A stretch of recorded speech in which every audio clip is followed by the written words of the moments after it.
nós vamos começar uma série de aulas dentro da perspectiva da confissão.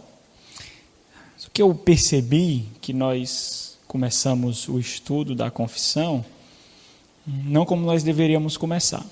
Nós abordamos de cara a confissão.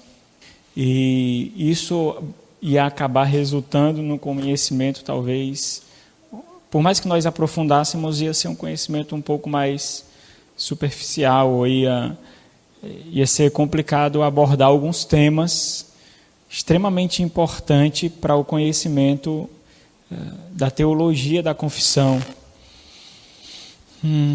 E o que foi que eu então decidi?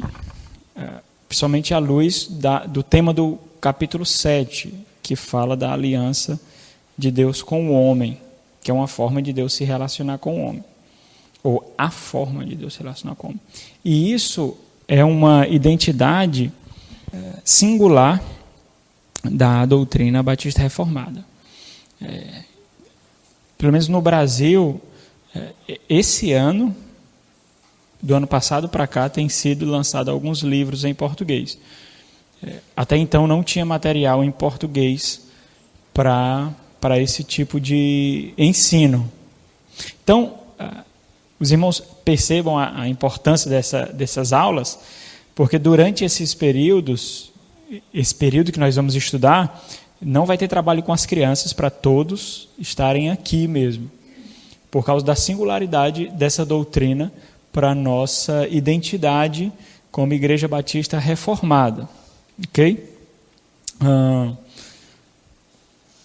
Eu espero que os irmãos, até esse ponto aqui, já gostem de teologia, porque nós estudaremos teologia mesmo, assim, teologia bem maciça mesmo. Vai ser muita teologia mesmo. Eu vou tentar fazer aqui, ou pontuar algumas aplicações, como isso é importante para nós, mas o ensino é extremamente teológico mesmo, né? Os irmãos vão se deparar, por exemplo, com dificuldades que nem passa pela cabeça dos irmãos, mas passa pela cabeça de todo pregador e deve passar pela cabeça daqueles que desejam responder, pelo menos, porque são reformados, né? Em sua teologia. Vai um pouco mais além do que simplesmente os 5 solas da reforma e o calvinismo. Ou, na verdade, é um entendimento até mais acurado do que significa o calvinismo em sua essência. E isso dada não ao descobrimento, mas ao lançamento, ou à abertura desse tipo de ensino, pelo menos na teologia batista reformada no Brasil, né? É muito importante para nós conhecermos essa doutrina, meus irmãos. Então, assim, eu quero que os irmãos, à medida que nós vamos estudando, que os irmãos façam perguntas. Então, nós vamos ver muito. Eu acho que nós vamos passar, no mínimo, assim, 2 meses estudando isso. No mínimo, né? Pode ser bem mais do que isso. Então, assim, como é que nós vamos fazer?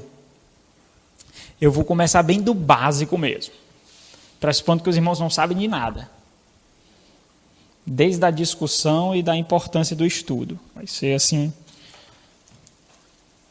E aí os irmãos já começam a pontuar algumas perguntas. Baixa mais um pouquinho, Chico, né?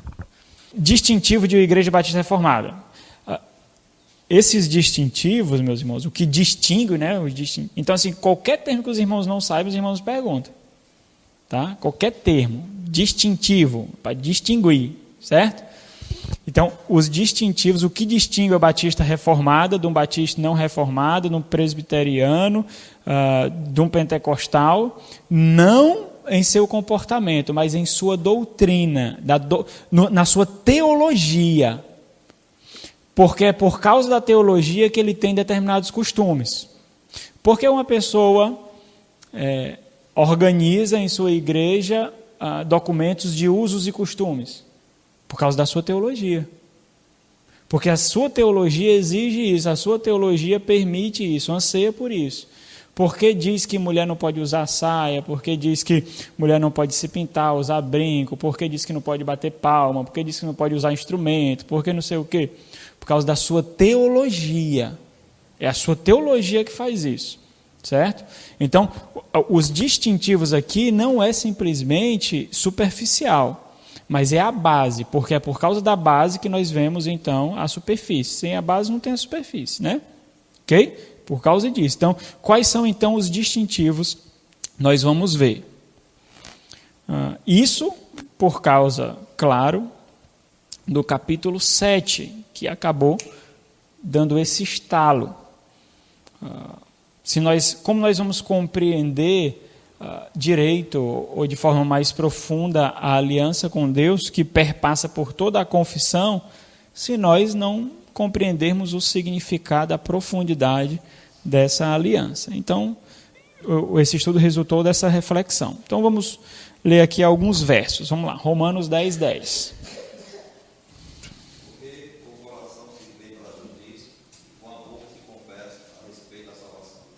Ok. João 5,39. Examinais as Escrituras, porque julgais ter nelas a vida eterna, e são elas mesmas que testificam de mim. Ok. Hebreus 13, 7. Lembrai-vos dos vossos dias, os quais vos pregaram a palavra de Deus, e, considerando atentamente o fim da sua vida, imitai a fé que tiveram. Ok. Então, por considerar princípios desses textos aqui, desses versos aqui, nós precisamos organizar a história da redenção de Deus em nossas mentes. É necessário ter uma compreensão clara, histórica e bíblica da forma como o plano de Deus, com o plano da redenção divino se relaciona com o homem ou se desenrola na humanidade. Como Deus interage com o seu povo? Essa é a pergunta. Como Deus interage com o seu povo na história da redenção? Existe um plano? Qual é a medula desse plano? Qual é a coluna vertebral desse plano? Qual é a essência desse plano? Qual é a estrutura desse plano? Como Deus, então, planejou e revelou se relacionar com o homem? Qual a base dessa relação? Simplesmente ele começou a se relacionar e as coisas foram acontecendo e ele, então, eu vou fazer uma promessa aqui porque essa promessa é importante, porque ele vai acreditar, nesse determinado período de tempo eu vou me relacionar dessa forma, porque assim ele entenderá melhor o meu relacionamento com ele. Então, qual é a forma que Deus se relaciona com o seu povo? Talvez ainda você não esteja entendendo. O foco, a estrutura é por meio de promessas apenas? Ou de uma promessa que aponta exclusivamente para Cristo? Ou é por meio de várias dispensações, várias formas de administrar o povo que Deus teve para com o povo? Em determinado período ele se relacionou com o homem de uma forma, em determinado período de outra forma, e em outro período de outra forma, ou é por meio de alianças? Deus fez alianças com os homens, e quantas alianças ele fez? Essa aliança contém uma promessa, então, ou mais promessas. É essa identificação que nós vamos tratar aqui ao longo dessas aulas. Então, esse campo de estudo está ligado à teologia bíblica. Daqui a pouco eu digo que é teologia bíblica. A teologia bíblica não é, por exemplo, uma teologia que é ortodoxa, que é conservadora, que sai da Bíblia. Não é isso, não é? Então, talvez, meus irmãos, o termo campo aqui de estudo seja bem apropriado. Por quê? Porque existe uma batalha travada no meio teológico para identificar ou para expor essa ideia de forma mais clara do relacionamento de Deus com a humanidade. Muitos estudiosos, vários teólogos, muitos livros são escritos para identificar isso. Esse trato de Deus com o homem. Então, por exemplo, Existe a teologia bíblica, existe teologia sistemática e existe a teologia histórica. Teologia sistemática também é teologia bíblica, nesse termo de que sai da Bíblia. Mas qual é a diferença da teologia bíblica, por exemplo, para a teologia sistemática e outras teologias? A teologia bíblica, ela lida com a área da exegese. O que é exegese?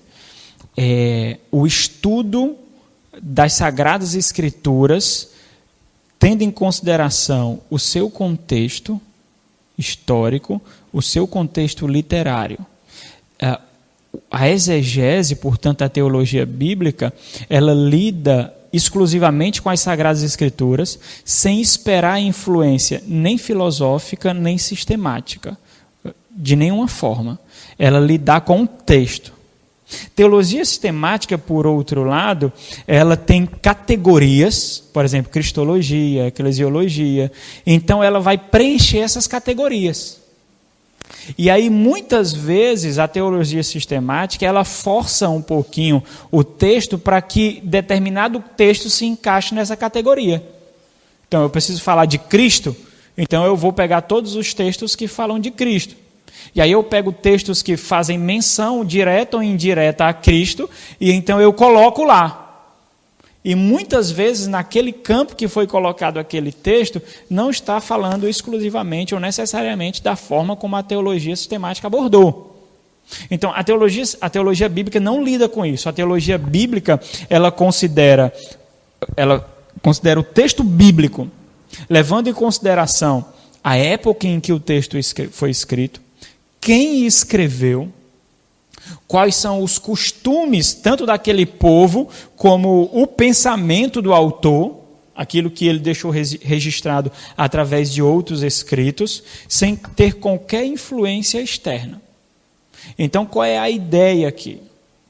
A ideia é que esse campo, então, ele lidar exclusivamente com as Sagradas Escrituras, buscando perceber, por meio de todo o enredo bíblico, de Gênesis a Apocalipse, um centro unificador, um ponto em que deixa claro a forma que Deus se relacionou com o seu povo. Então, nesse anseio desses estudiosos, nessa batalha, muitos estudiosos ao longo da história da igreja procuram identificar esse centro teológico, esse centro hermenêutico. Os irmãos sabem o que é hermenêutica? É a ciência da interpretação de textos. Então, não é só na teologia que tem hermenêutica. Em muitos cursos acadêmicos tem o estudo da hermenêutica, principalmente no direito. Direito, eles têm disciplina só de hermenêutica, porque eles vão lidar com leis, vão lidar com textos. Então, eles têm que interpretar os textos. Então, esse centro hermenêutico, esse centro teológico, esse centro unificador, ele é buscado para identificar a forma de Deus se relacionar com o povo, entendendo que Deus ele tem uma organização, ele é organizado, ele tem uma linha pela qual ele segue. E por consequência, a união, né, centro unificador de toda a Bíblia. A importância dessa identificação está no fato de impactar direta e substancialmente a interpretação das Sagradas Escrituras. Talvez os irmãos não consigam entender a importância disso. Mas, por exemplo, por que existem tantas denominações? Por que existem tantas ramificações teológicas? Por que existem igrejas que são calvinistas e igrejas que não são calvinistas? Por que existem igrejas pentecostais e igrejas que não são pentecostais? Por que existem igrejas que enfatizam a lei e as igrejas que detestam a lei? Isso é consequência desse ponto que eu estou falando para os irmãos, da forma como eles interpretam a relação de Deus com o homem. Mas existe mais consequências. Eu não sei se os irmãos já ouviram falar nesse termo, nesse centro unificador, nesse centro teológico hermenêutico. Outro termo que é utilizado também, outra definição, é uma chave hermenêutica. Hermenêutica é interpretação. Toda vez que os irmãos ouvirem hermenêutica, vem à mente interpretação. Então, a ideia dessa chave hermenêutica, ela faz alusão, por exemplo, ao abrir de uma porta. A ideia é de que, com essa chave hermenêutica, isso facilitará a interpretação de textos. Porque, com isso em mente, eu olho para as Sagradas Escrituras e entendo, por exemplo, o texto que o George leu, da relação de Deus com Abraão, e de qual foi o papel da lei nessa relação. A forma como eu entendo esse texto mudará drasticamente de acordo com essa chave hermenêutica. Mudará muito. Se os irmãos, por exemplo, forem para uma igreja pentecostal, eu não sei se os irmãos lembram, acho difícil, né? Mas eu preguei todo Gálatas aqui. Quando eu preguei esse texto, os irmãos lembraram, o pastor pregou esse texto dessa forma. Se os irmãos forem para uma igreja pentecostal, os irmãos ouvirão uma exposição completamente diferente. Por quê? Porque a chave de interpretação que eles têm na mente é diferente da minha. E isso faz com que eles olhem para as Sagradas Escrituras de outra forma. Por exemplo, igrejas neopentecostais, igrejas pentecostais e neopentecostais, principalmente as seitas que nós conhecemos por aí, neopentecostais, eles enfatizam de forma absurda a lei. Por quê? Porque eles usam e abusam do simbolismo do Antigo Testamento. Arca, promessas, os tipos que aparecem ali para Cristo. Eles usam e abusam. Isso é a forma que eles enxergam. Os neopentecostais, sem sombra de dúvidas, não sabem disso que eu estou falando, não. Mas mesmo sem saber, é assim que eles fazem. É por causa disso que eles fazem. Ok? Então, chave hermenêutica é uma estrutura formada na mente do intérprete de como Deus se relaciona com o homem. Por exemplo, se eu entender que Deus se relaciona com o homem por meio de alianças, eu vou entender que Deus fez uma aliança com Abraão. E essa aliança estava incluído uma promessa que não apontava para o cumprimento incondicional da lei, mas para o descanso na fé daquele que viria, do descendente. Olha como já muda quando eu vou ler o texto. Certo?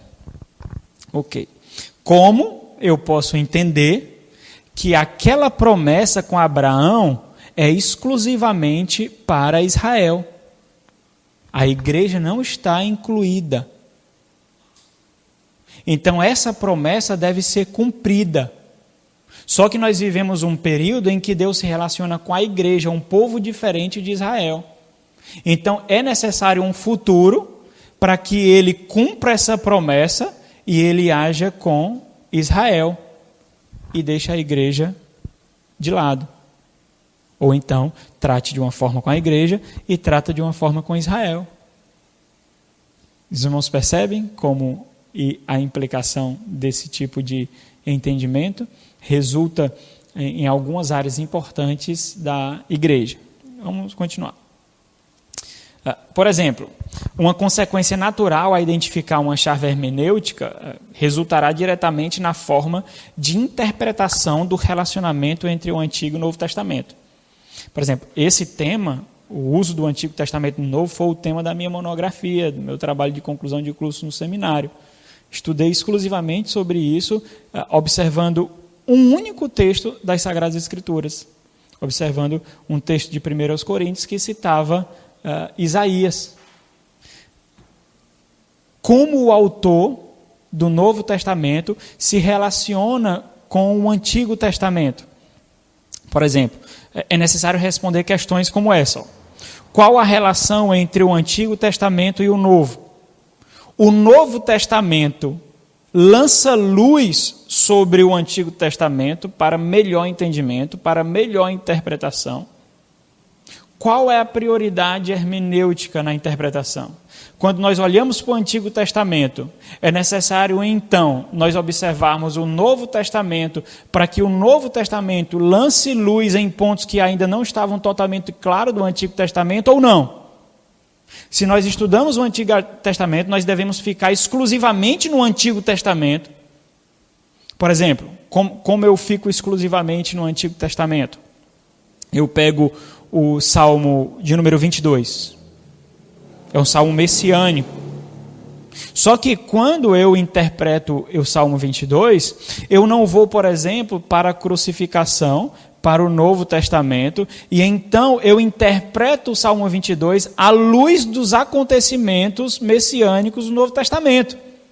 Eu deixo ele um pouco de lado e vou simplesmente no Salmo de número 22, interpreto o Salmo 22, de acordo com a realidade do autor do Salmo 22, do que o Salmo 22 queria dizer. E talvez no final eu faça algumas aplicações, mostrando que também aquilo apontaria para o Messias e tinha um significado mais profundo, um significado mais amplo no Messias. Os irmãos estão entendendo? Mais ou menos, né? Vamos lá, então. Outra questão que esse estudo responde. Quando considerado o progresso da revelação, né? O progresso da revelação é a ideia de que, de acordo com o desenrolar da história, Deus vai revelando o seu plano. Por exemplo, o autor de Isaías. Isaías não tinha tanta luz, essa ideia do progresso da revelação, não tinha tanta luz, tanta clareza dos cumprimentos, das promessas, das profecias, como Paulo teve, depois que muito do que foi predito foi consumado. Essa é a ideia desse progresso da revelação. Então, quando considerado o progresso da revelação, deve ser entendido uma maior ou menor continuidade, ou até mesmo descontinuidade em relação a promessas, a profecias e ao povo de Deus. Ih, pastor, o que é que você está dizendo aí? Você não está falando nada. Qual é a ideia dessa continuidade ou descontinuidade? Por quê? Se eu entender uma maior continuidade da teologia do Antigo Testamento para a teologia do Novo Testamento, eu vou entender que a forma como Deus se relacionou com o seu povo no Antigo Testamento é a mesma forma que Deus se relacionou com o seu povo no Novo Testamento, só que existe um progresso revelacional. Deus vai se mostrando cada vez mais nesse relacionamento. Se eu entender que não existe essa continuidade, Deus se relacionou de uma forma no Antigo Testamento e de outra forma no Antigo Testamento, eu vou desprezar o Antigo Testamento, porque o que importa para mim é o Novo Testamento. É por isso que muitos falam assim: o Antigo Testamento é a época da lei, o Novo Testamento é a época da graça. O Antigo Testamento, Deus se relacionava com Israel. No Novo Testamento, Deus não se relaciona mais com Israel, agora é com a igreja. Os irmãos percebem? É essa a relação. Quando existe uma maior continuidade, eu entendo de que o povo de Deus no Antigo Testamento era chamado de Israel, mas era um povo de Deus. O povo de Deus no Novo Testamento é chamado de igreja, só que continua sendo o único povo de Deus formado de judeus e gentios. Existe uma continuidade. Quando existe essa descontinuidade, eu vou entender que Deus tem dois povos: Israel e igreja. Essas continuidades ou descontinuidades de promessa, eu vou entender que as promessas feitas a Abraão e aos judeus, elas não passam completamente para a igreja. Existem promessas políticas, econômicas e nacionais que precisam ser cumpridas exclusivamente a Israel enquanto nação. Por quê? Porque existe essa ruptura, essa descontinuidade. Certo? Vamos continuar. Então, qual é, ainda mostrando a necessidade, né, dessa pesquisa, desse estudo? Outra consequência inevitável é a relação, por exemplo, como eu falei, do povo de Deus ou dos povos de Deus. Se Deus tem um povo ou se Deus tem dois povos. Descrito nos testamentos. O que também pode identificar alguma relação de continuidade ou descontinuidade. Por exemplo, o que o Israel do Antigo Testamento significa em relação à igreja do Novo Testamento? Essa é uma pergunta que deve ser respondida de acordo com esse estudo aqui que nós fazemos. Os irmãos, por exemplo, eu fui para igrejas, já fui a igrejas em que lá tinha uma bandeira gigantesca de Israel e uma bandeira gigantesca do Brasil. Por quê? Porque eles identificam ali dois povos. Literalmente, dois povos. Identificam que Israel é superior à igreja. A igreja é um plano B no plano de Deus. Porque o trato com Deus ainda é com o seu povo exclusivo, que é Israel.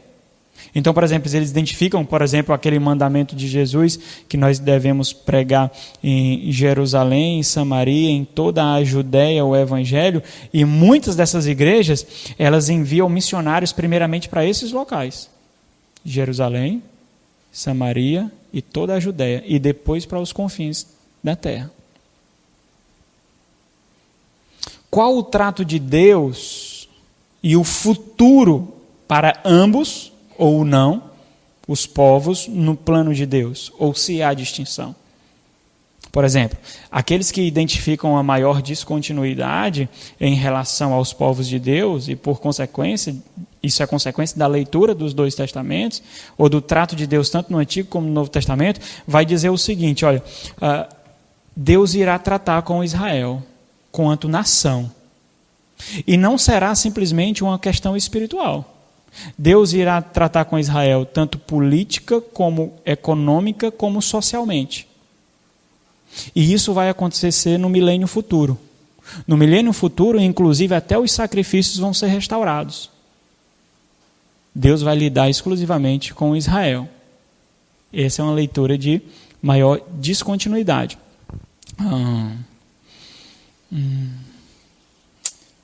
Alguma pergunta, irmãos? Não? Ok, deixa eu... Oi? Pode fazer, aqui tem que fazer perguntas. Eu sei. Então deixa eu ver se eu...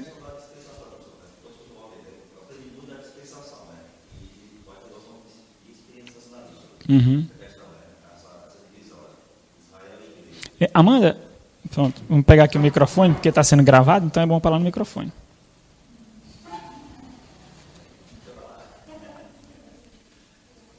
Tem. Pode falar.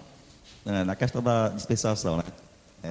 Essa questão entre dois povos, né? Israel e igreja. Israel buscava uma Jerusalém terrena, né? Em caso de Canaã, e enquanto a igreja, a Jerusalém celestial, né? Então, havia essa distinção. Mas, devido aos estudos, a gente vai aprendendo que vê que não foi Israel de Deus que entrou na igreja, e sim a igreja que entrou na... Até esses termos são importantes, por exemplo, Israel de Deus. Né? Então, esses termos são muito importantes. Agora a gente vai falar disso, meu irmão, mais na frente. Vai ter acho que daqui a 2 domingos nós vamos falar só sobre o dispensacionalismo e as suas várias vertentes, né? Ao longo da breve história dele e as suas características do dispensacionalismo. É por isso que eu não falo muitas coisas, porque eu fico só ouvindo e absorvendo e juntando com o do passado que eu aprendi, né? Para mim ver até que ponto, assim, eu tenho conhecimento do que eu aprendi, o que é certo e o que é errado, né? Ok. Não, tranquilo. Então... Oi? Eu sei, a igreja que eu estou dizendo era dessa linha mesmo. O pastor saudava a igreja em hebraico, para você ter ideia. Ok, então qual o trato de Deus, o futuro dos povos? Pronto, uma característica desse tipo de identidade é uma característica extrema, é uma exaltação escatológica absurda. Eles tinham eles têm uma paranoia para as coisas do fim, para o futuro, porque eles anseiam justamente por isso. Por exemplo, tem uma associação, um grupo de pessoas, uma instituição chamada Chamada da Meia-Noite. Pronto. Extremamente dispensacionalista, e as suas conferências que acontecem em Gramado, no Rio Grande do Sul, são todas escatológicas. Ano passado foi a última, não Não vai acontecer mais, porque eu acho que faltou tema da escatologia. Todo ano é escatologia. Todo ano é escatologia. Todo ano. Então eles olham muito para esse futuro esperado da consumação. Por exemplo, pessoas que têm esse tipo de pensamento rejeitam a organização do Estado palestino. Porque não, a terra é de Israel. Não pode. O palestino não pode ter um Estado. Não, nunca teve, vai roubar de Israel e tal, e tal, e tal. Por causa da exaltação em demasia de um povo como diferente do outro. Então, consequentemente, mais outro ponto, dada a importância dessa pesquisa, a relação, por exemplo, entre lei e evangelho também é colocada em pauta, também é colocada em discussão. Quando foi dado a lei, no Antigo ou no Novo Testamento? Os irmãos não sabem disso, não? Rapaz, eu quase tremi agora. Se a lei foi dada no Antigo Testamento, essa continuidade, os irmãos já começam a entender, ó, continuidade, descontinuidade, ou qual proporção de continuidade, ou qual proporção de descontinuidade. Existem várias linhas que pontuam ou uma ruptura completa ou uma ruptura parcial. Então, percebendo essa continuidade no trato de Deus com a humanidade, no seu plano de redenção, qual o significado da lei para os cristãos nos dias atuais? Qual? Dessa linha dispensacionalista, muitos vão entender que não existe nenhum. Então, pronto. Então, por exemplo, não tem nenhum significado. Para alguns. Para outros, não. Para outra linha vai dizer assim, existe uma certa continuidade, mas não tão grande. Aquelas leis que foram afirmadas por Jesus e os apóstolos no Novo Testamento continuam. Então aqui existe uma continuidade, mas não tanta. Existe outra linha que diz assim, a lei não aponta mais para algo, porque o algo já veio, que é Jesus Cristo. Mas a continuidade da lei, enquanto os seus princípios para a santificação ainda existem. Então existe uma continuidade aqui. Os irmãos, teve um debate na Escola Charles Spurgeon, os irmãos podem assistir isso, com o pastor Roque, que é de uma linha dispensacionalista, e o pastor Heber Carlos de Campos Júnior, que é uma linha aliancista. E eles debateram justamente sobre isso, o papel da lei para a igreja atual. Em quase 2 horas no site da Escola Charles Spurgeon. Então, conforme pode ser observado, há muitas implicações hermenêuticas, interpretativas, que por sua vez resultam em distinções, por exemplo, distinções da eclesiologia. O que é eclesiologia? Estudo da igreja. Qual é a distinção sobre a eclesiologia? É a forma como a minha igreja vai ser estruturada. Uma igreja que entende, por exemplo, que existe outro povo que não é ela somente. Ou uma igreja que entende que os infantes também podem ser membro, que são as igrejas pedobatistas, igrejas presbiterianas. Então a eclesiologia muda. É tanto, meus irmãos, que quando essa confissão ela foi desenvolvida, ninguém nem pensava em dispensacionalismo, porque não existia. O debate na confissão é com os pedobatistas. Existe algo parecido com os dispensacionalistas que nós vamos ver. Mas não existia discussão com os dispensacionalistas. Então a minha ênfase, eu vou mencionar aqui o dispensacionalismo para os irmãos terem uma visão do que e das críticas ao dispensacionalismo. Aí eu vou fazer menção aqui, mais por efeito de informação mesmo. E aí os irmãos vão entender o que é dispensacionalismo, para quem não sabe ainda. Então, quem não sabe, eu não vou dizer o que é agora, vai ter que vir para a aula. Né? E aí eu vou fazer isso porque foi no final do século, nos meados do século XVIII, que essa doutrina foi organizada, sistematizada. Então, não existia essa discussão com o dispensacionalismo. O ponto de discussão aqui é o pedobatismo. É a membresia da igreja.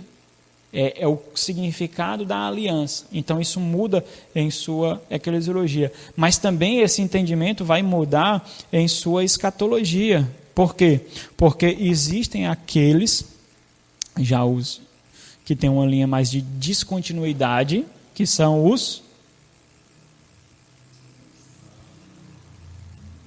dispensacionalistas. Essa linha mais de maior descontinuidade. Esses, então, têm uma escatologia. O que é escatologia? A doutrina das últimas coisas, do fim dos tempos, né? Tem uma escatologia muito diferente. Por quê?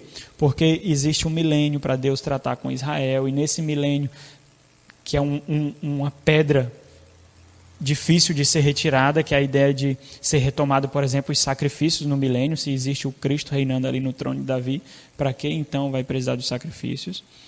E então Deus tratará com um povo diferente da igreja, né? Então isso muda um pouco a sua escatologia, como também a sua soteriologia. Como a aliança de Deus se relaciona com crianças que não podem crer. Esses já são os pedobatistas, certo? São os presbiterianos. Vocês sabem o que é pedobatismo? Pedobatismo? O que é? Diga aí, gente. O que é? Batismo de criança. Pediatra, né? O que cuida da criança. Então, pedobatistas são aqueles que incluem as crianças como membros da igreja, como participantes de uma aliança. Mas como que, se nessa aliança só quem pode participar são aqueles que creem? Então, existe essa discussão, então, em sua soteriologia também, né? Oi? Outro ponto também que é muito debatido também lá é esse, os escatológicos, né? Eles são muito fortes nesse ponto escatológico também. São, muito. E o ensinamento é nesse ponto aí mesmo, né? E, inclusive, até aqueles filmes, né? Deixado para trás. Eles têm vários filmes que fizeram também, né? Nesse sentido. Tem.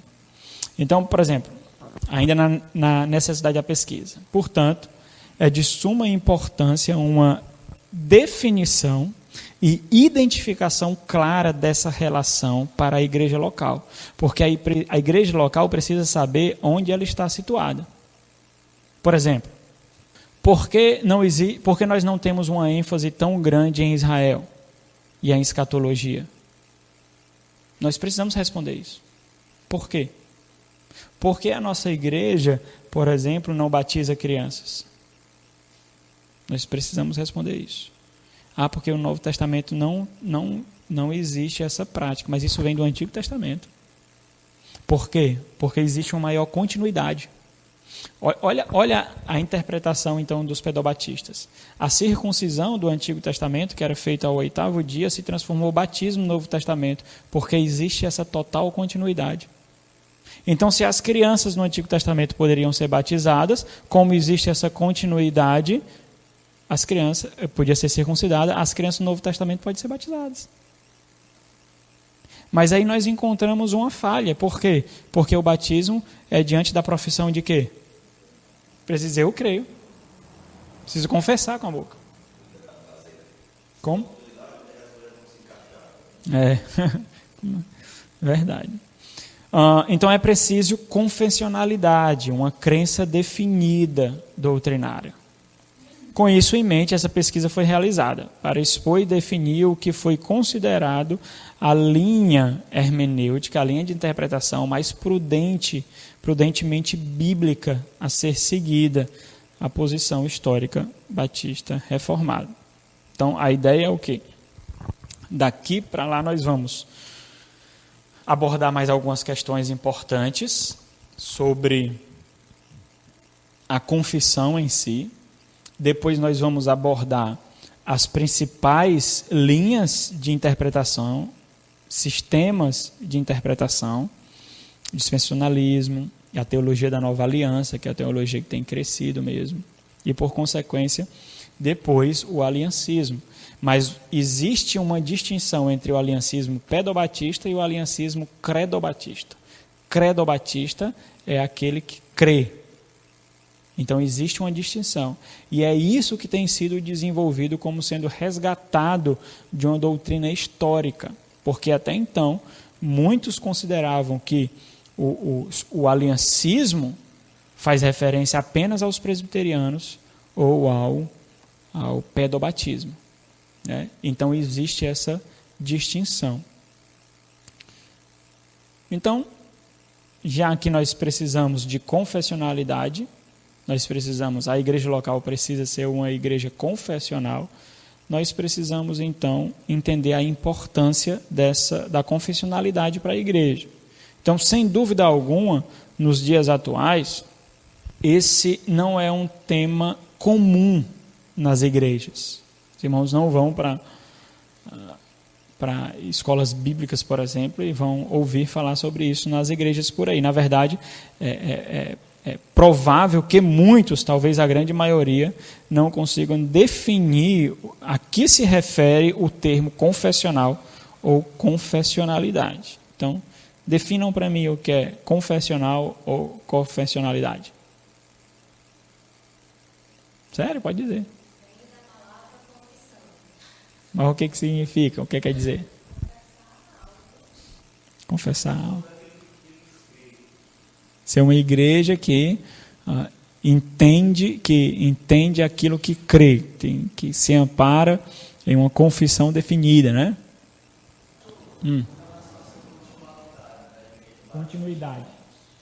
Continuidade. Deixa eu ver se eu consigo mesmo perguntar. Pronto. A Igreja Batista, ela crê, né, nessa continuidade do Antigo Testamento e o Novo. Qual Batista? Reformada. Pronto. Ela crê, né? Mas de forma diferente dos presbiterianos. Bem diferente. Em pontos essenciais. Tanto quando fala da doutrina da igreja, quando fala da doutrina da salvação. Pontos extremamente essenciais. Que é isso justamente que não é levado em conta quando fala sobre essa continuidade ou aliancismo. Por causa de entender que todo aliancista só deve ser igualado aos presbiterianos. E aí nós vamos entender por que eles batizam crianças. É por causa dessa interpretação das Sagradas Escrituras do Antigo Testamento. Não é uma interpretação do Novo Testamento. Eles partem do Antigo, né? E nós vamos ver mais na frente, bem mais na frente, em que ponto os batistas reformados interpretam diferente. E essa doutrina é uma doutrina essencial para a teologia batista reformada. Então, vamos definir aqui o credo, a confissão, né? Um credo, essa confissão, né? Ela é um credo ou uma regra de fé ou um símbolo. É uma confissão de fé para uso público. Ou uma forma de palavras estabelecendo autoridade em certos artigos, em certos campos ou categorias de fé, que são considerados fundamentais ou para a salvação ou pelo menos para o bem-estar da igreja cristã. Isso é um credo, isso é uma confissão. É onde nós escolhemos pontos essenciais daquilo que nós confessamos, que nós entendemos que saem das Sagradas Escrituras, e nós sumarizamos, nós categorizamos e mostramos isso para que a igreja e para que o crente, o cristão, tenha definido muito claro o que ela crê. Por exemplo, o que ele crê sobre o batismo? O que ele crê sobre Deus? O que ele crê sobre a Trindade? O que ele crê sobre Cristo? O que ele crê sobre as últimas coisas? O que ele crê sobre expiação? O que ele crê sobre o homem? Para você ler isso, você vai ter que fazer um estudo acurado das Sagradas Escrituras. Então, as igrejas, elas estruturam isso de forma resumida em uma confissão. Para se distinguir de heresias, de seitas ou de outras ramificações teológicas. Então, ser confessional, portanto, significa ter um credo, ter uma confissão definida, resumida, que expresse os distintivos da nossa fé. A confissão, então, nos distingue. Às vezes, os irmãos, quando nós estamos dando aula aqui, os irmãos veem nós fazendo uma comparação em relação à confissão de fé de Westminster e à confissão batista de 1689. E ali nós mostramos pontos de divergência ou pontos em que um tem algo e o outro não tem. Mas por que nós fazemos isso? É isso que nós vamos estudar na próxima semana. No próximo domingo, se Deus permitir, nós vamos ver as fontes e por que isso acontece. Né? Então, a importância de uma confissão, especialmente nos dias atuais, se dá justamente por causa da confusão doutrinária que assalta a igreja contemporânea. O cristão hoje não sabe mais o que ele crê sobre doutrinas fundamentais da fé cristã. Isso tanto em igrejas ortodoxas quanto em igrejas emergentes. Os cristãos, os membros de igreja, eles não sabem mais o que eles creem a respeito de doutrinas fundamentais. Ou se eles sabem o que eles creem, eles não conseguem definir, eles não conseguem falar sobre isso. Os credos, as confissões são importantes, por quê? Porque você pode estudar em casa com o seu filho e pode descrever isso de forma sumarizada. É só você abrir uma página e olhar. Né? Em muitos aspectos, isso é resultado da ruptura que as igrejas modernas fizeram com seus antepassados históricos. Existe um grande desprezo pela história. A história da igreja é uma história de igrejas confessionais. O problema que ocasionou isso é por pensar que nós não temos nenhuma responsabilidade com o passado. Nós não somos herdeiros de nada. Se eu quero, então, abençoar a igreja, eu alugo um prédio, compro algumas cadeiras e boto uma igreja. E eu nasci ali. Toda a história para trás de mim não importa nada. Nem a sua teologia, nem a sua construção doutrinária, nada. O pastor Heber Carlos de Campos, ele escreveu o seguinte: a igreja de Cristo sempre foi uma igreja confessante, porque a genuinidade da nossa fé tem que ser evidenciada naquilo em que cremos e confessamos. Temos que ter a ousadia de afirmar clara e abertamente, e de preferência, de forma escrita, as coisas em que cremos. Em todas as épocas, os crentes foram chamados a expressar a sua fé de uma forma confessional. E aí, os irmãos têm ideia um pouquinho dessas construções de credos e confissões ao longo da história. Aqui tem pouquíssimo material para mostrar para os irmãos.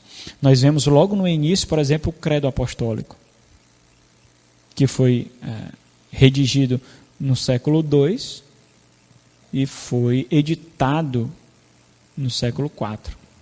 Por exemplo, os irmãos têm noção do que é isso? Porque João viveu até o final do século I, o último apóstolo.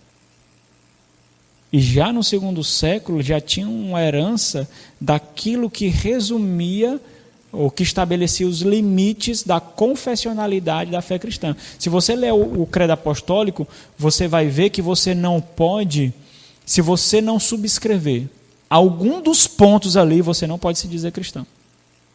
Pois pegue o credo apostólico.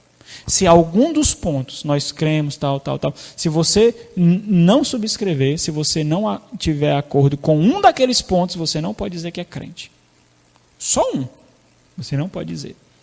Então, o credo apostólico é a herança dos apóstolos, do ensino apostólico, para aqueles irmãos, de forma muito sumarizada. Né? Nós vemos, por exemplo, os credos, meus irmãos, eles foram escritos para responder a ataques, a heresias, a seitas, a ensinos heréticos. Então, sempre que eles foram desenvolvidos por causa de uma necessidade de distinção e correção da fé cristã. Por exemplo, o credo niceno e também o credo de Constantinopla, foi a formulação tanto da Trindade como a discussão cristológica a respeito da divindade de Cristo. Isso em resposta, por exemplo, ao arianismo, que dizia que Jesus Cristo não era Deus. O credo de Calcedônia também falou da cristologia, especialmente das duas naturezas de Cristo, que Cristo era 100% homem e 100% Deus. O credo atanasiano também tratou da cristologia. Por causa desses credos dos pais apostólicos, por exemplo, nós não temos mais que tratar dessas coisas. Nós não temos mais que estudar e discutir profundamente sobre a Trindade, porque isso já foi feito. Sobre as duas naturezas de Cristo. Nós não precisamos mais, porque isso já foi feito, já foi definido. Sobre a divindade do Senhor Jesus Cristo, sobre o nascimento virginal do Senhor Jesus Cristo. Isso já foi estudado, isso já foi definido, isso já foi escrito. Nós bebemos dessa fonte. Nós nos alimentamos dessa fonte histórica. Existem alguns que têm um entendimento completamente errado, que só na Escritura exige a reprovação total de todos os outros escritos extra-bíblicos. Não é isso que quer dizer. Existem formulações teológicas que saem de princípios e estudos das Sagradas Escrituras. Nós entendemos que somente as Sagradas Escrituras têm autoridade, e isso é o sola Escritura. E aqueles ensinos, aqueles escritos que saem, que resultam, que refletem a fidelidade das Sagradas Escrituras, são também instrumentos de Deus para a nossa edificação e meio de graça para nós. Então, por exemplo, não é mais espiritual aquele que diz, eu não compro Bíblia de estudo.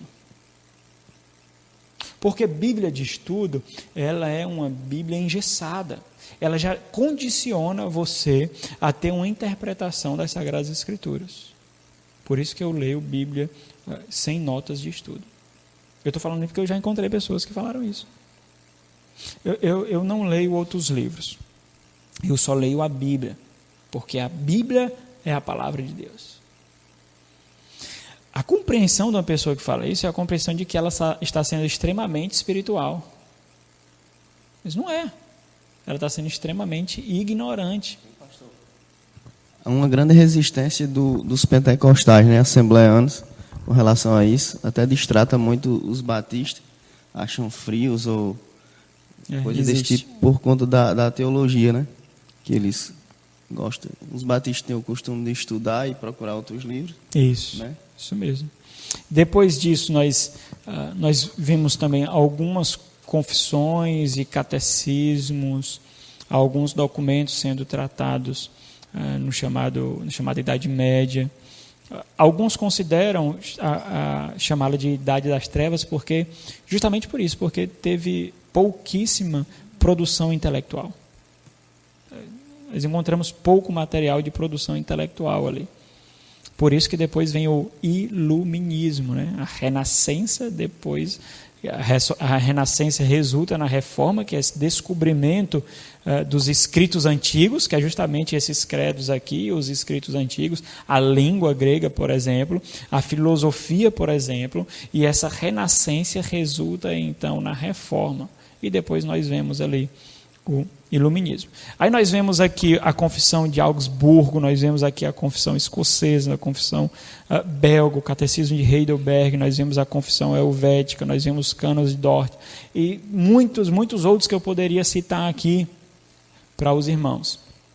Você vê que não está nem aqui nem a confissão adotada pelas igrejas presbiterianas e reformadas e nem a confissão batista. Nós vamos tratar isso depois. Muitos poderiam ser colocados aqui. Então, a elaboração dos credos e confissões sempre foi em resposta a alguma agressão contra a fé cristã ortodoxa. Nasceram de combate às heresias, sejam em surgimentos em diante da devastação já feita. Os credos e confissões deixam um rastro histórico na igreja local. Quando nós nos posicionamos adotando credos e confissões, nós mostramos que atrás de nós teve ou tiveram alguns antepassados que formularam as doutrinas que nós seguimos hoje. Nós não nascemos num vácuo. Nós não nascemos sem qualquer relação com o tempo.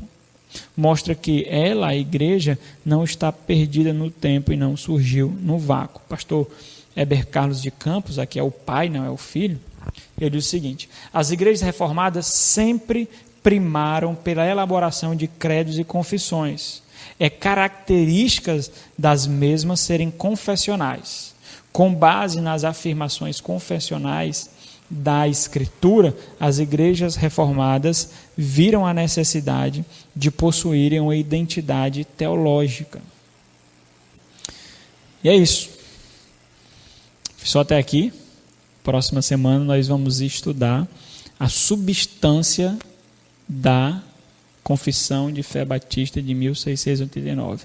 Quais os documentos foram utilizados para a elaboração dela, qual a influência ela teve, quais foram os principais teólogos envolvidos, qual é o distintivo dela em relação, por exemplo, aos pedobatistas, porque ela usou fontes já elaboradas na sua segunda edição. Né? Ok, meus irmãos? Diga aí, Jorge. Vou pegar o microfone e fazer uma pergunta ali, pessoal. Porque a gente, quando fala em distinções do aliancismo, né, e fala da distinção de salvação, né, eu acho que isso gera um certo impacto. Até quando o pastor falou, até leu a definição, a Dejane me perguntou, mas distinção de salvação, né, em relação aos presbiterianos, né? E a minha pergunta é até onde isso deve realmente nos impactar, de gerar até onde isso nos preocupa em relação a essa distinção mesmo. Porque quando se fala em distinção de salvação, gera um certo impacto, né? Que distinção é essa entre nós e os nossos irmãos presbiterianos? Né? Nós vamos, aqui é só um aperitivo, meus irmãos. Tudo que eu estou falando aqui, estou fazendo o máximo de esforço possível para abordar nas aulas seguintes. Para vocês terem ideia, eu estou no início da minha pesquisa, eu já tenho quase 20 páginas escritas. Então, eu acho que depois disso eu vou fazer um livrozinho, os irmãos vão ter esse livro. Eu não vou colocar tudo nas apresentações, porque existem coisas mais profundas e mais técnicas, mas eu vou colocar no material que eu vou entregar para os irmãos. Se os irmãos entenderem, bem, se não entenderem, estudem. Ou me perguntem, né? Tá bom? Então, nós vamos abordar isso daí. Nós vamos abordar essa questão, por exemplo, no início do dispensacionalismo, eles acreditavam que a salvação era por obras no Antigo Testamento. Era pelo cumprimento da lei. Na primeira versão do dispensacionalismo. E eu fiz questão de fazer pesquisas em documentos dispensacionalistas para trazer para os irmãos aqui. Houve o desenvolvimento, nós estamos na terceira geração dispensacionalista. Isso mudou para os dispensacionalistas. Mas no começo não foi assim. Então havia uma distinção soteriológica, que no Antigo Testamento havia uma forma de salvação e no Novo Testamento há uma outra forma de salvação. E agora há uma crítica ao aliancismo, porque existem 3 pactos, tanto numa visão batista reformada como numa visão presbiteriana ou pedobatista, que é a forma que Deus lidar com o povo. Existem 3 pactos. O pacto da redenção, que é o pacto não feito com o homem, mas feito com as pessoas da Trindade, de salvar a humanidade. Isso foi feito antes da fundação do mundo, Efésios capítulo 1. Existe o pacto de obras, e aí exige a necessidade da definição de obras. Por isso, dispensacionalistas criticam aliancistas, mas sem fazer distinção dos aliancistas pedobatistas e dos aliancistas credobatistas. Existe uma distinção fundamental. Esse pacto de obras foi feito antes da queda porque existia uma condicionalidade. Qual era a condicionalidade? O homem tinha que observar a ordenança de Deus. porque se ele não observasse, ele morreria. Ele observou ou não? Não. Obras, condicionalidade, dependia de algo do homem. Então, nós vemos a aliança da graça, ou o pacto da graça. O pacto da graça, existe uma condicionalidade do homem ou não? Não, é graça.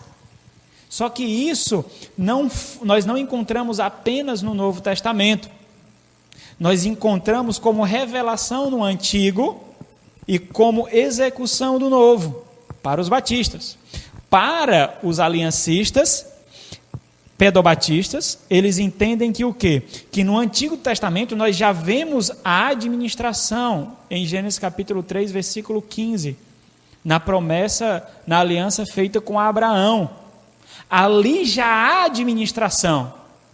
Então os pedobatistas entendem duas administrações do pacto, duas execuções do pacto, uma no Antigo Testamento e uma no Novo Testamento. E Abraão, ele vem antes ou depois de Moisés? Abraão vem antes. A lei mosaica, a lei do Sinai, faz referência a quem? A Moisés. Então, como no Antigo Testamento, depois de Gênesis capítulo 15, e Abraão, os pedobatistas entendem que ali já existe uma administração, uma execução daquele pacto, eles colocam o que no bojo desse pacto? A lei. Por isso que eles entendem que a circuncisão ali, como institucionalizada, faz parte da aliança da graça. Então, por isso que os irmãos escutam alguns presbiterianos chamarem de quê? Filho da aliança. Mas eles não são, os batistas entendem, não, só pode, aí por isso que eu digo, um entendimento dúbio da salvação, porque só faz parte da aliança da graça aquele que é salvo. Portanto, para os batistas, embora exista em Gênesis capítulo 3, versículo 15, o pacto da graça, ali não é a administração, ali é a revelação. Ele é administrado aonde? Na nova aliança no Senhor Jesus Cristo. Os irmãos entendem? Então, eu acabei de adiantar 5 aulas aqui. Nós vamos ver isso pouco a pouco. Pouco a pouco. Por isso que a nossa distinção maior, eu vou fazer menção aqui por causa do tempo em que nós vivemos. Mas a nossa distinção maior não é com dispensacionalismo. Não é. A nossa distinção não é com os dispensacionalistas. Isso é nítido. Nós somos completamente distintos dos dispensacionalistas. A nossa distinção é com os pedobatistas, com os presbiterianos. E é isso que nós precisamos entender. Porque os batistas reformados beberam muito da fonte dos pedobatistas. Só que quando eles chegaram nesses pontos, eles disseram, não, isso aqui eu não posso beber não. Isso aqui nós temos que alterar. Nós temos que modificar isso. Isso nós não cremos. Governo de igreja, autoridade da igreja local e não de um corpo de presbíteros ou de autoridade superior à igreja ou igreja supralocal. Eclesiologia, membresia, não. Só é membro da igreja aqueles que são crentes. Os que não são crentes não podem ser membros da igreja. E eles faziam a distinção. Não, mas as crianças, os pedobatistas faziam a distinção. Não, as crianças são membros da igreja visível, mas eles não são membros da igreja invisível. Então eles faziam uma distinçãozinha, uma forma de sair pelas beiradas. Os batistas disseram, não. Só pode ser membro da igreja aquele que faz a confissão de fé. Porque não existe uma forma de participar da aliança da graça, da aliança salvífica incondicional ao homem, senão por meio da profissão de fé em Cristo Jesus. E as crianças não podem proferir a fé. Esse selo da circuncisão, como participante do pacto, eles dizem então que é um selo externo. Não é um selo interno, os pedobatistas. Esse selo não pertence ao pacto da graça. Não. O selo do pacto da graça é o selo onde? No coração. Por quê? Porque a administração do pacto da graça, a execução do pacto da graça foi apenas na nova aliança. Ao longo das alianças, por exemplo, a aliança de obras ou condicional feita a Adão, a aliança feita com Noé, que é uma aliança de preservação, não mais destruirei a criação com água, é uma aliança de preservação. Nós vimos uma aliança com Abraão, e aqui é a revelação da aliança da graça. Depois da aliança com Abraão, nós vimos a aliança com Davi.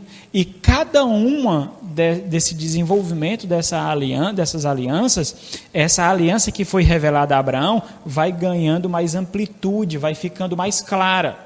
Então, quando chega em Cristo Jesus, nós vemos essa nova aliança, que faz um contraste com a antiga aliança. Qual é a antiga aliança? Não é a aliança de obras e nem com Abraão. É uma aliança mosaica, a aliança de lei. É completamente diferente a nova aliança com a aliança com Moisés. E aí nós vemos a execução. Ok, meus irmãos? Então é isso, nós temos muita coisa para nós estudarmos, muita coisa. Eu peço que os irmãos orem por isso, certo? Para que nós consigamos fazer de uma forma clara. Não vai ser tão objetiva, né? Nós vamos estudar um bocado aqui, mas que seja de forma clara. Então os irmãos vão pensando sobre isso, refletindo sobre isso. Próxima semana eu já vou trazer uma parte do material para os irmãos, vou imprimir e tal, e entregar uma parte para os irmãos. Preciso dar uma revisada e tudo. Aí no final de tudo, que eu vou ver se eu entrego completo, depois de passar para alguns colegas para fazer revisão também, né? Porque até então só eu que estou revisando mesmo. Então, como é algo um pouco complexo, eu quero que alguns colegas revisem e tal, especialmente para não fazer espantalhos de outros sistemas teológicos. O que é espantalho? Espantalho é você definir um sistema teológico de acordo com o que você acha e você bater nele. Por isso que é necessário estudar as fontes originais daqueles sistemas, né? Então, meus irmãos, os irmãos vão orando por isso, tá bom? E façam as suas considerações, escrevam em casa as suas dúvidas. Os irmãos trazem, e aí, se for possível, eu já respondo aqui. Se não, eu disse, aguenta aí que na próxima aula nós vamos responder isso daí. À medida que os irmãos forem escutando, forem estudando, vai ficando mais fácil para os irmãos elaborarem perguntas. No começo é difícil porque você não sabe nem o que perguntar direito. No começo fica tudo embaralhado. Como é que isso se dá? Vamos orar para agradecer a Deus. Ok? Então, meus irmãos, nesse início, aqui é a introdução. Nós vamos ter umas 4 aulas de introdução. Nesse início, vai ser bem teológico. Quando eu digo que é bem teológico, eu digo que nós não vamos usar tantos textos bíblicos, porque é a explanação das doutrinas que foram solidificadas. Aqui ou lá nós vamos usar. Mas quando nós formos estudar o federalismo faz referência ao aliancismo, que faz referência ao pacto. Pacto é a aliança, que faz relação a um contrato. Então, quando nós formos estudar isso, nós vamos ver muitos e muitos e muitos textos bíblicos. Tá bom? Vamos orar. Santo Deus, nós louvamos o Senhor por Tua graça e por Teu amor. E pela iluminação que o Senhor tem nos concedido.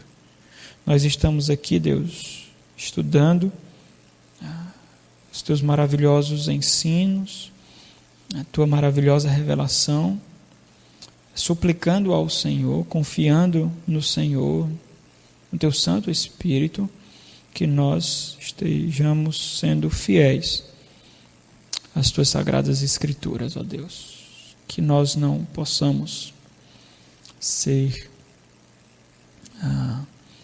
influenciado simples e exclusivamente por pensamentos de homens, mas que nós sejamos impactados e influenciados pelas Tuas Sagradas Escrituras. Naqueles pontos em que nós não concordamos, que nós possamos então rejeitá-los. Que nós sejamos escravos das tuas sagradas escrituras exclusivamente. E que diante de tudo isso, Deus, nós possamos organizar em nossa mente os ensinos da forma como o Senhor se revelou e trata com o seu povo. Em nome de Jesus. Amém.